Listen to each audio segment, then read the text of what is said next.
guys, how's it going? It's Al. DraftKings week 14. I've got the recap of everything that went right, went wrong, where we were lucky, where we were unlucky. I'm going to talk about my cash game lineups, which were a disaster, my tournament lineups at high stakes, which were phenomenal. And then we'll go over the Millionaire Maker and everything else. We'll take a look because this is the final week, the final night actually, of regular season best ball for the best ball tournaments. We'll see where I stand, the Scott Fishbowl, and we'll go over the top 10 finishers in the Al Smizzle Fantasy Football League. My voice still not fully cooperating. I'm fighting through it. This is like my flu week, whether it's, the Jordan flu week or whether it's the Austin Reeves flu week. I don't know, but it's not working. But I'm going to try my best. Programming note, I've got the live final for DraftKings this week, so there will be no Friday lineup builder show or 5 under 5 video. If you wanted excess help for the slates this week, there's a Thursday, Saturday, and a Sunday slate. Make sure that you jump in the Discord, smizzle.tv/Discord, and become a service subscriber there. Right there, one click, your name will turn green. It's $5 a month. You get the cheat sheet every Friday and access to all the VIP rooms where you can surround yourself with people who are just trying to get better at daily fantasy every single day. And it's a pretty fun community to boot. Thank you guys for being here. Drop a like on the video, subscribe to the channel, ring the notifications bell. Let's go. He's a legend. Take a look at the cheat sheet. Things were all over the place in cash this week, and there was a big change or a few big changes that we highlighted in the cheat sheet folder by the time Sunday morning got here, with Pacheco, who was in the sheet, being injured and opening up a lot of value at running back, none of which absolutely smashed, but it just kind of is what it is. Justin Fields had himself a really good day, 24.72 DraftKings points. My brand is absolutely tied to Justin Fields being good. I'm feeling pretty all right with that at this point. Zach Moss missed only 9.6 points. People are tired of him. They want him redacted. They're carrying torches and pitchforks. They're rioting in chat. It's a whole thing. Christian McCaffrey ran 72 yards on the opening play. His team scored 1 million points. There were rushing touchdowns, 2 of them in the game, and he ends up with a snowflake because he only had 19.3 points. If your floor is 19.3 points, that's pretty damn good. Elijah Moore, 7.2. Michael Pittman had 19.5, which is absolutely just fine. But because my own biases, because historical, because my hatred of Arthur Smith, whatever else, I was not on Drake London this week. Drake London has not had a good season. Big up and down season. Yes, he was very low price this week. You have the simplistic, hey, Tampa Bay is a pass funnel, so we should just play them against them. And look, maybe it's the Jedi meme that I overthought it and I was in the mid IQ section there. It's like, look, there's a bigger gap between his floor and his ceiling and I'm willing to stomach for cash games. And he had his best game of the year. So if you worked your way there, which I know that many people in our Discord did get there in cash, congratulations to you. As every week, nobody really has a big day in the under 10 plays recently because so many games under 40 totals. It's really hard to get there. Smaller slates. This week was an 11 game slate. Before that, 10 game slates. It's been kind of chalk central and very stack centric with how you're going to play your players. Jerome Ford was fine, 13.2. Jahmyr Gibbs, 17.2. Jamar Chase strangely did not have a big day, even though Browning did have a solid day. Cortland Sutton had an amazing touchdown, 15.2. Chris Olave has about 4,000 air yards this season, and nobody else has over 900, but he just can't connect. They hate Carr. Everybody there hates Carr. The linemen are fighting with him in the middle of the game. They're over it. They're totally done with him. Josh Downs disappoints with 6.2. Travis Kelce, 14.3, and had one of the best plays in the last 10 years erased because Kadarius Toney is a dummy. George Kittle had a fantastic day, 16.6. Jalen Guyton, 1.8. But because there were 2 tight ends, pardon my coughing. I've got a cough drop in. It is what it is. Evan Ingram and David Njoku had monster days. They kind of dwarfed any of the high-priced tight ends. The separated position definitely separated this week. Moss, we mentioned him. Mixon, 21.5. He was fine. Christian McCaffrey. Bijan Robinson. I pivoted hard towards Bijan Robinson when inactives came out. The Bucks, yes, are a team that stuffs the run. However, so much of their being good against the run has to do with one Vita Vea being a stopgap right in the middle, that with him being inactive and the Buccaneers being so dinged up defensively that the previous week they allowed a big day to Chuba Hubbard. Now Vita Vea was out I leaned really hard into Bijan Robinson. I think I had like 40% across my allocations last week, and I was using him as a leverage off of Drake, who I thought had a massive gap between his workload, where Bijan is playing 80-90% of the snaps, isn't sharing as much as our anchor bias wants us to believe that he is. He is taking over as the main guy, and he was a horrible Ritter throwaway from another touchdown yesterday on the first drive of the game. Isaiah Pacheco apparently is dead. He got the skull and crossbones. Pittman, like I said, big day from him. DJ Moore, absolutely fantastic.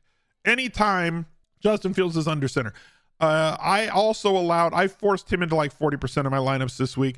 Surprisingly, I didn't have a big week in the Millionaire Maker with the right stacks that I was on. 6,500 for him, 26.8. Garrett Wilson, 5,500 for him, 23.1. Elijah Moore, we already talked about him. Brandon Ayuk had about the same amount of targets as Deebo Samuel. I think at one point in the game in the fourth quarter, Samuel had 8 opportunities, seven targets and 1 carry. It was for a touchdown. And Brandon Ayuk had 8 targets, but Samuel had the bigger splashier plays and the touchdowns, so he ended up being the better players today. Mingo did absolutely nothing with the 9 targets he got. 4.2 for him. He is similarly priced in week 15. David Njoku went nuts. 2 touchdowns, 21.1. Flacco loves tight ends. There's not much more analysis in there than that. He throws the ball to his tight end all the time. Isaiah Likely, there was some trepidation from some people who said Isaiah Likely is not good. Isaiah Likely should not be chalk. Isaiah Likely should not be played. He's not getting enough. He could post a 0. Well, he posted 19.3. Cole Kmet, 11.6. Travis Kelce, a snowflake at 14.3. The 49ers had not been priced up. I think somebody saw my cheat sheet because in week 15, they're all priced up now, which sucks. End of an era. Probably the last time that we could easily stack or double stack any San Francisco 49ers with Purdy that we want to. Now the wide receivers are priced well into the 7,000. It's going to be harder and harder every week that goes on with them having totals of 30 and just getting away with stacking them easily. Can't really get there, but it was a fire combo this week with 80 to 100 points from your 49ers stacks. Bill Snacks snowflaked. If you had the testicular fortitude to go after the Baltimore Ravens stacks in the rain, like we were talking about in Discord before, really solid day, 70 to 90 points from those. The Lions really disappointed. Goff outdoors. He sucked outdoors again yesterday. The Bengals, so quarterback did great. Browning had a great day, but like the long pass, like Tanner Hudson caught a touchdown and Chris Brown caught a 50-yarder. Like imagine Chase having, like if I told you Brown was gonna have like 30 fantasy points, you'd think, wow, Chase probably had more than 6 and Chase didn't get hurt. 5.9 points. The Bears were just fine. Considering that you were going to get DJ Moore with 26, Justin Fields with 26, and Cole Kmet with a double-digit point day, you would have been happy with that. That's how the cheat sheet went this week. Let's take a look at my lineups. We're going to start with the Thunderdome. I was the first loser. Masterson took it down, basically with his cash game lineup.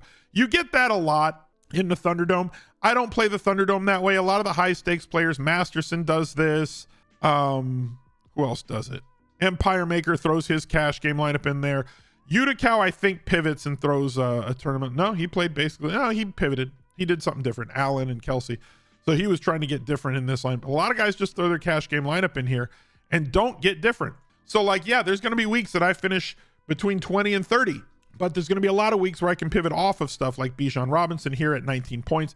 As you can see, there was a lot of Zach Moss, 75% Zach Moss. So on the days that he fails, it's very easy to zoom past these guys. Now, look, I know that I'm playing a $5,000 entry tournament, and not everybody can afford to do that. You should be focusing on small field, limited entry, whether it's single entry or 3-max. There are 100-man games in the lobby every week on DraftKings and on FanDuel from $1. So even if you're a small dollar player, are you going to win 30K on that tournament?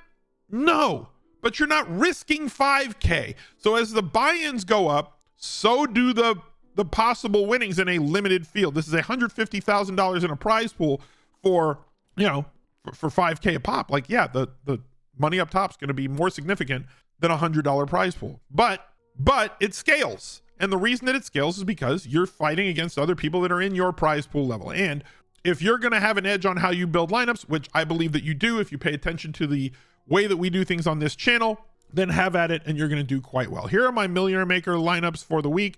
My highest one is that Lamar Jackson double stack. Lamar, Zay, likely. Zay had like another 10 target day, only caught 6 balls. Dropped an obvious one. He did help us out, though. We got close with pick'ems this week.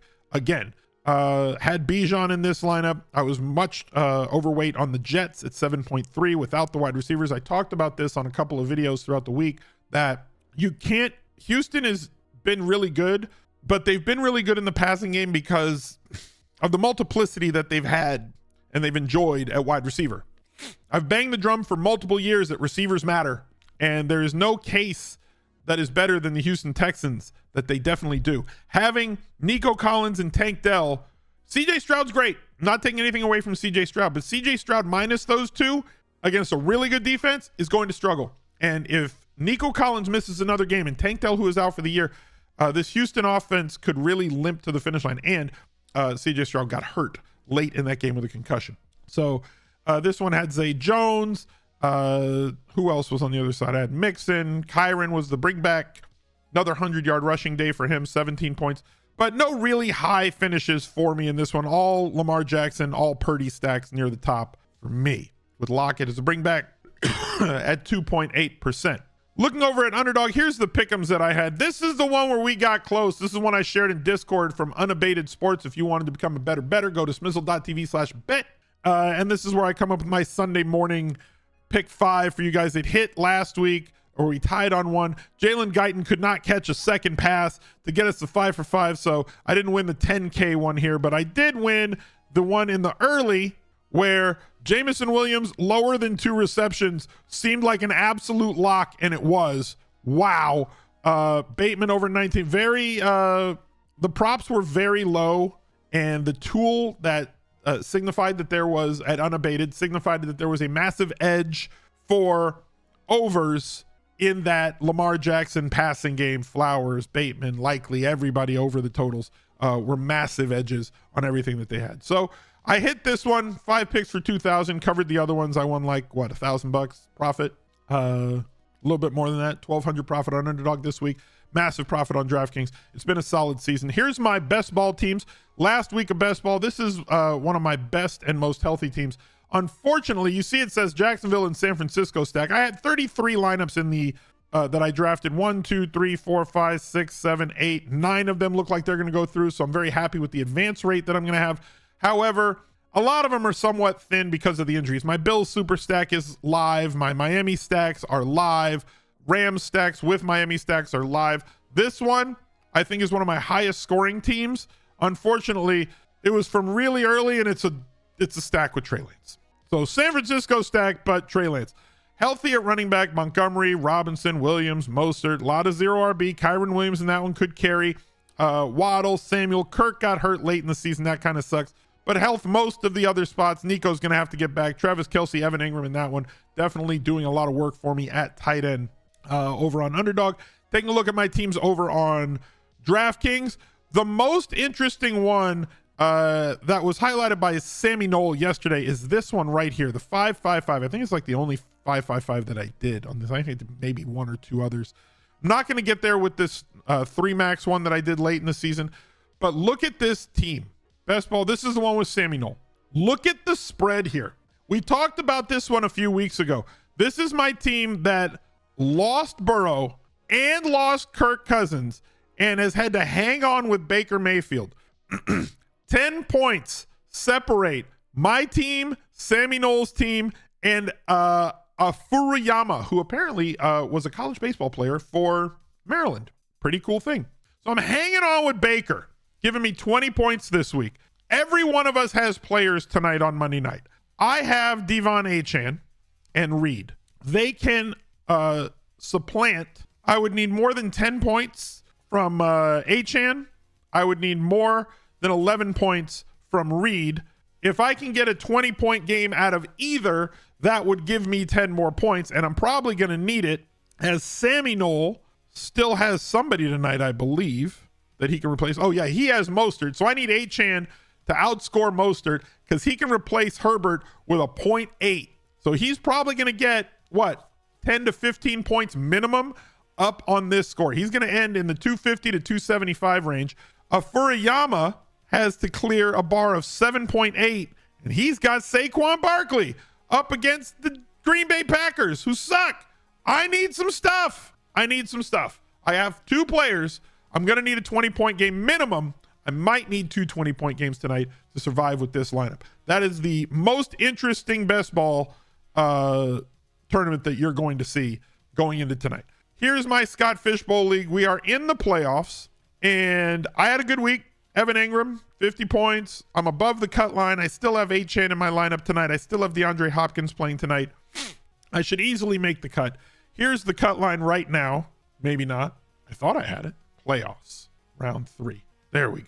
Round 3. Congratulations, Samantha Pravite. I don't know if it's Previte, or Pravite, but she is all the way up top. I'm safe right now. Ooh, I fell. I'm not safe right now after the night game. I need 5.5 points, but I have 2 players going tonight that should be able to get me that.